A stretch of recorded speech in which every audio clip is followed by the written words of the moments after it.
Hello everybody and welcome back to my channel. If this is your first time here, welcome. This is Essential Patience and I am Patience.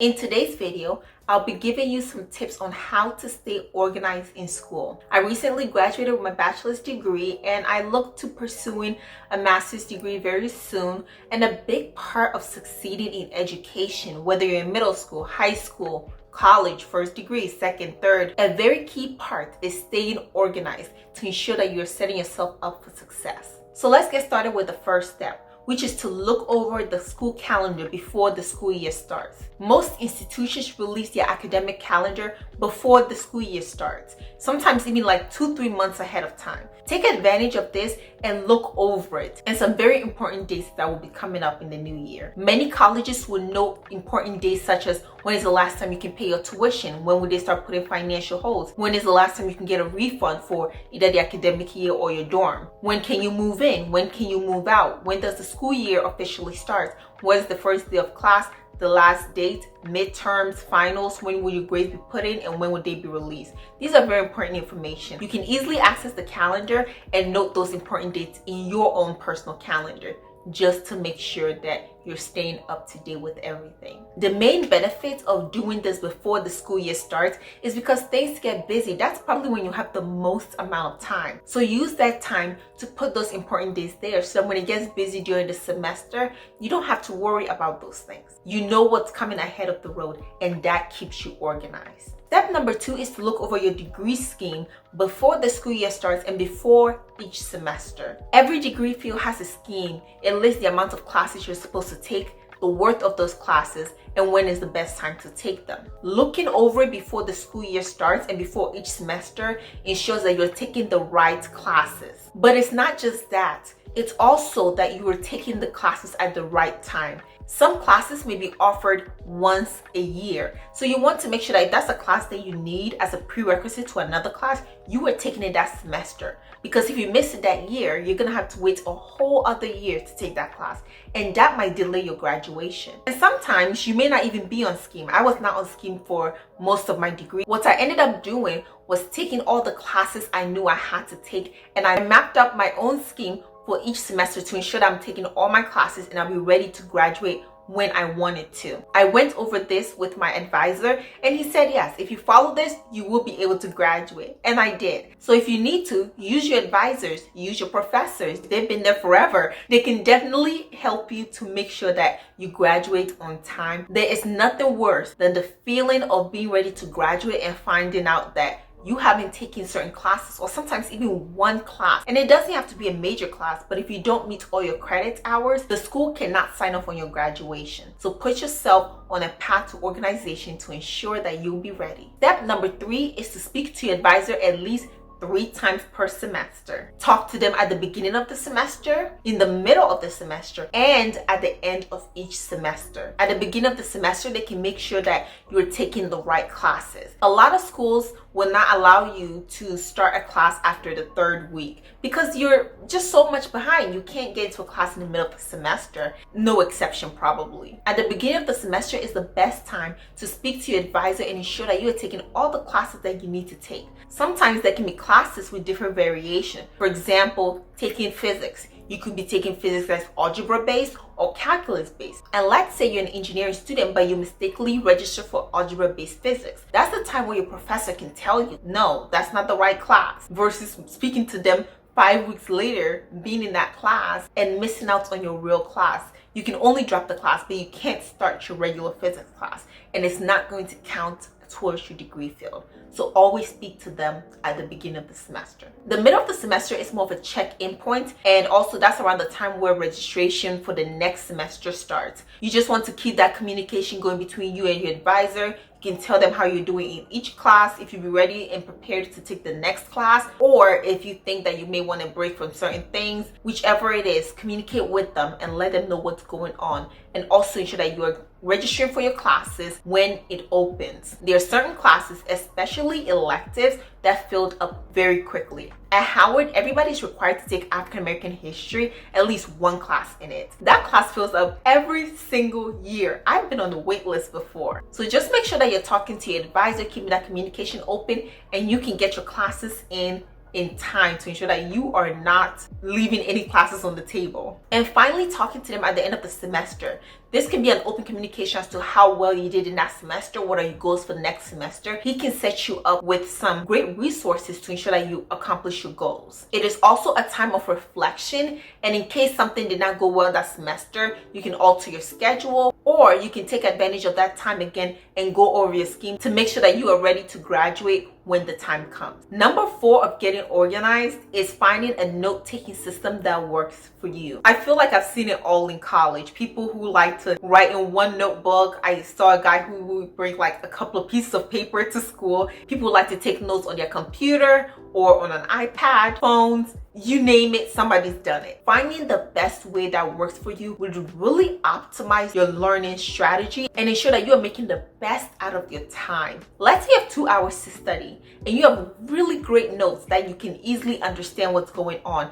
It can really reinforce your learning and you can easily understand the concepts. However, let's say that same 2 hours, but your notes are not really understandable to you. It's gonna take you a while to understand what you're trying to communicate. I was definitely a person with a color-coded notes from like high school all the way through second semester of my sophomore year. After that, I kind of gave it up because it was no longer working for me, and that was okay. A really good method that started to work for me was using graph paper. I use graph paper for all my classes. It didn't matter if it was a class like electronics or even computer science. It really just ended up working for me. But I think another reason why graph paper works so well for engineers is because you could be taking notes and it'll be like an illustration, a drawing, and it's easier to do it on graph paper than to do it on a regular loose leaf paper. So if you're looking for a new system of taking notes, I would say try graph paper. You never know. It worked for me, it might work for you. If it doesn't, you can try something else. Number 5 is to keep a current planner. The way I've utilized planners during my education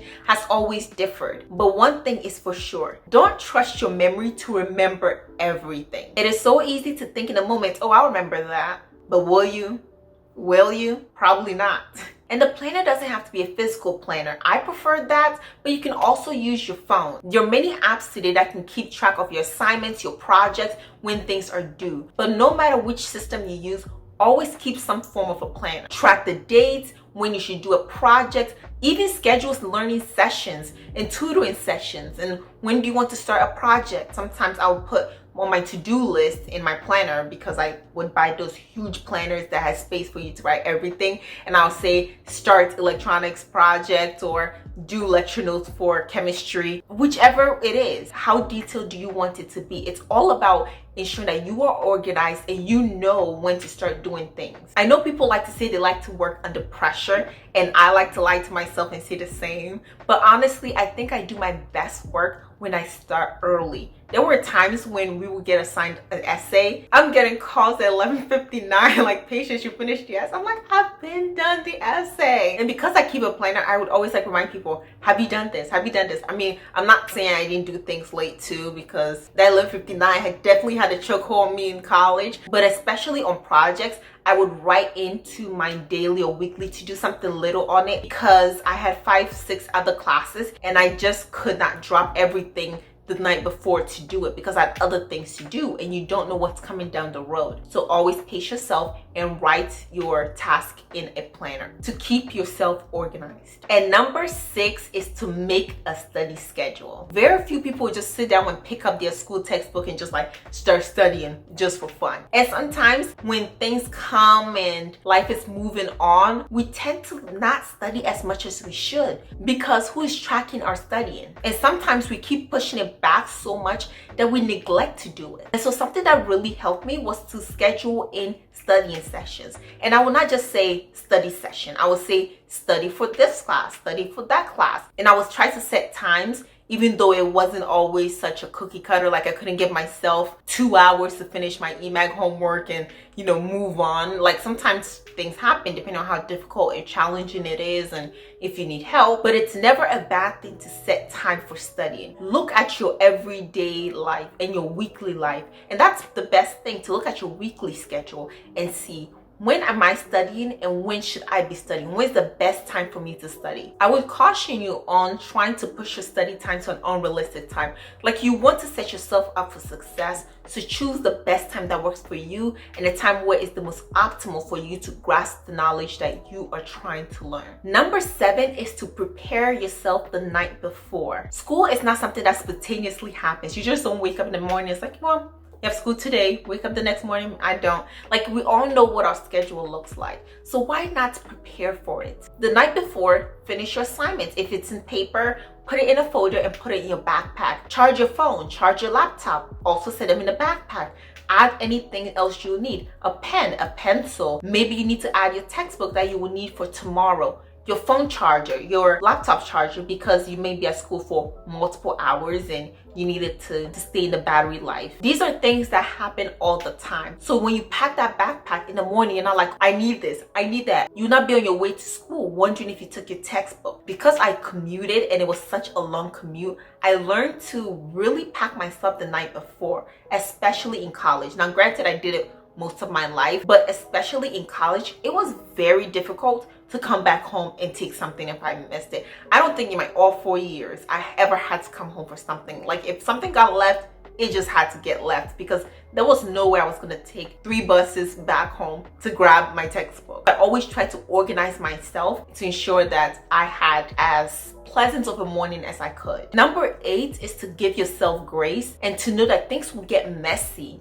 especially around the busier times of midterms and finals. But always give yourself grace to know that you're doing your absolute best and appreciate yourself for doing that. A lot of times we tend to not give ourselves grace and to always minimize what we're doing or to get frustrated with ourselves for not accomplishing certain tasks. But the truth about it is that as much as I prepared and as much as I always tried to stay organized, there were just times that things would get hectic and things would get messy and I'm no longer so current on my planner, and I'll get frustrated and be like, oh my God, I should have done this, I should have done this. But knowing that it's part of life and I can't plan for everything, and always try to center myself and give myself grace and take the time to try to catch up as much as possible, is something that would go a long way. I don't know anybody who's gone through all their years of education and stayed meticulously organized and had no misorganization periods at all. I've never seen it. Always try your best and know that simply in the moment you are doing the best with what you have. And sometimes that's really all we can do. And with that, I am concluding this video. Like, comment, and subscribe, and leave a comment in this video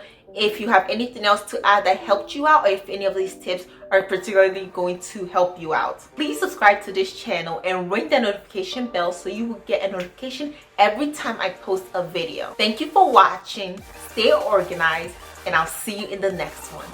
Bye!